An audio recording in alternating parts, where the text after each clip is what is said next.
Every city evolves, and Minneapolis, founded nearly 150 years ago, is no exception.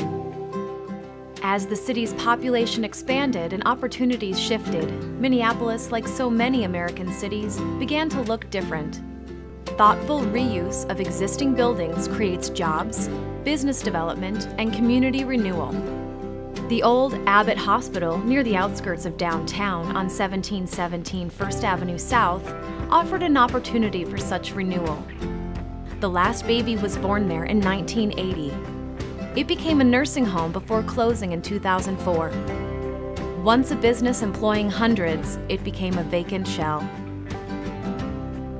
Fortunately, it was listed on the National Register of Historic Places in 2011. It is now being revived as a historic, affordable home for hundreds of local residents. We're really excited to see this building have new life put into it. A building that had once stood vacant for a significant amount of time is now going to be home to hundreds of people.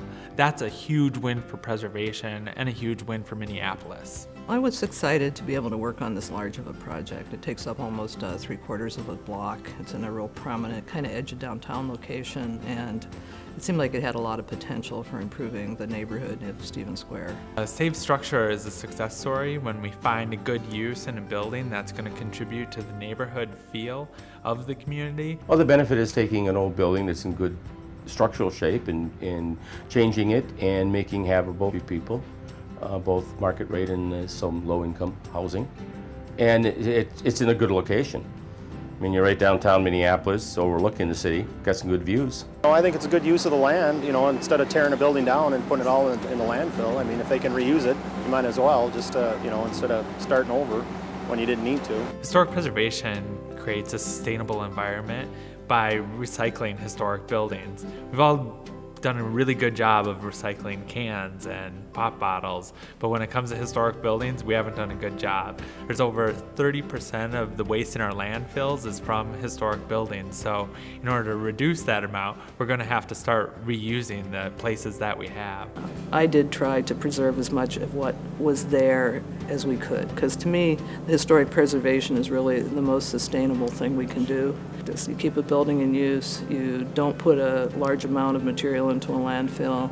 So there's all kinds of things we can do with that existing building, make a sustainable practice in addition to the historic practice. To work on a project like this, where they've gone from an old hospital to apartments, I think the history is kind of neat. I mean, it was built in, I guess, 1910, and I mean, it's been through 2 wars, the Great Depression. I remember back in a long time ago when this was a hospital, and it's just amazing how you can take an old structure and change it into something livable.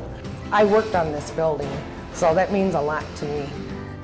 I'm part of history, Old buildings play a huge role in our communities because they provide those touchstones to our past. They provide a place where there's a continuity of culture. Historic preservation tax credits change the way people view historic buildings because instead of seeing a building as an obstacle, they see it as a possibility. Without those tax credits, this thing would not happen. I have no question about that. And we appreciate the help that Pam is giving us, the federal tax credit people, City of Minneapolis. Developers are seeing the possibilities in these old places because of this tax credit. It's made development projects turn the corner. PAM plays a really unique role in preservation because we're the only statewide organization that focuses on historic preservation. We're seeing projects happening throughout Minnesota from places like New Ulm to Faribault to Fergus Falls to Duluth.